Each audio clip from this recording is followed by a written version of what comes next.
Hi, I'm Bill Glisky. You're watching a special federal election edition of the Quinte Forum.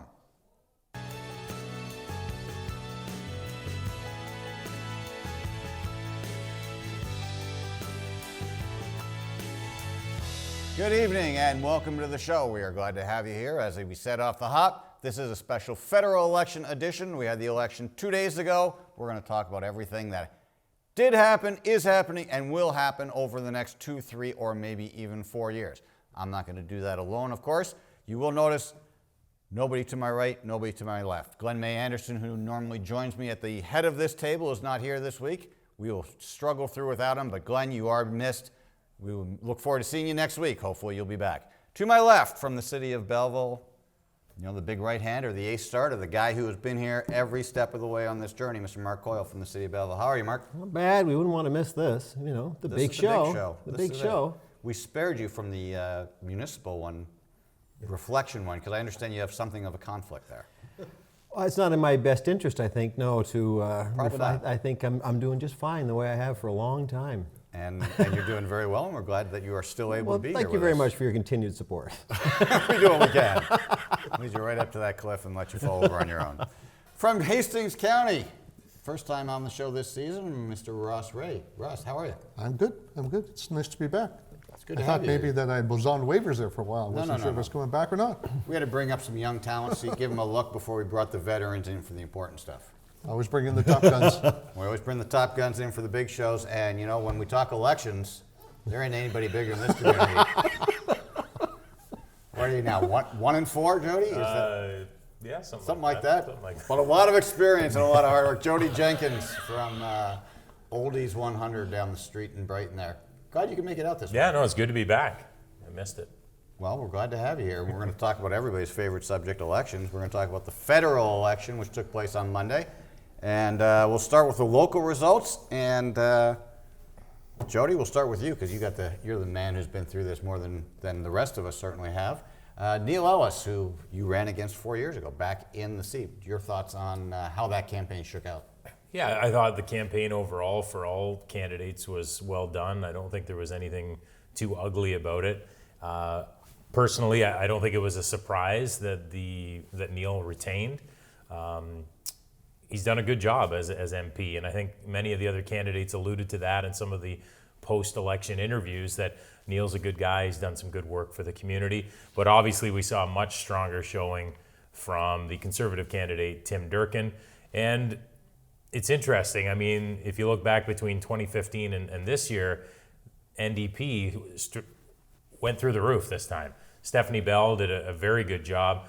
I'm trying to remember here. I think Terry Cassidy was about 7% of the vote in 2015, and she was at 16 this year. That's a big jump. Yes. So we know where a lot of the support that Neil lost went to. But the Greens, they tripled their vote. So it's overall no surprises. Good election. Definitely a different tone than 2015 when you consider the momentum and the motivation that people had to get out and vote out Mr. Harper at the time. So. Going to get back to some of that, but I want to talk to you, Ross.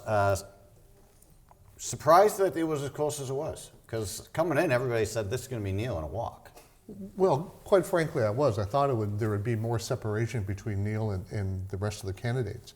But even as you drive around and you go from one end of the riding to the other, like Jodie says, the momentum was totally different last time than it was this time.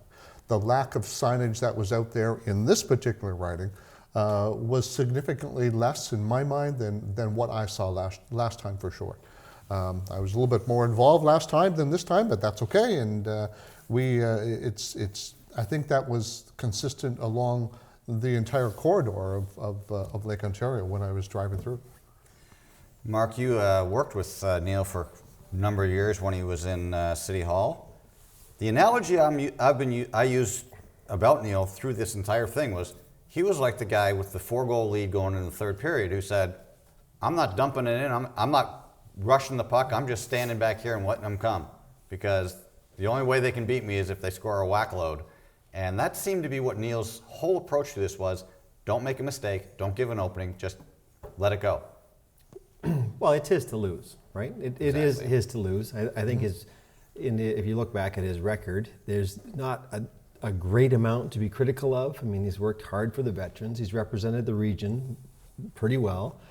And, Tim had an uphill climb. I think he did really well. I know the first poll that came in had Tim in the lead, and it was, whoa, what kind of night are we in for? And as the results continued to come in, that lead changed hands.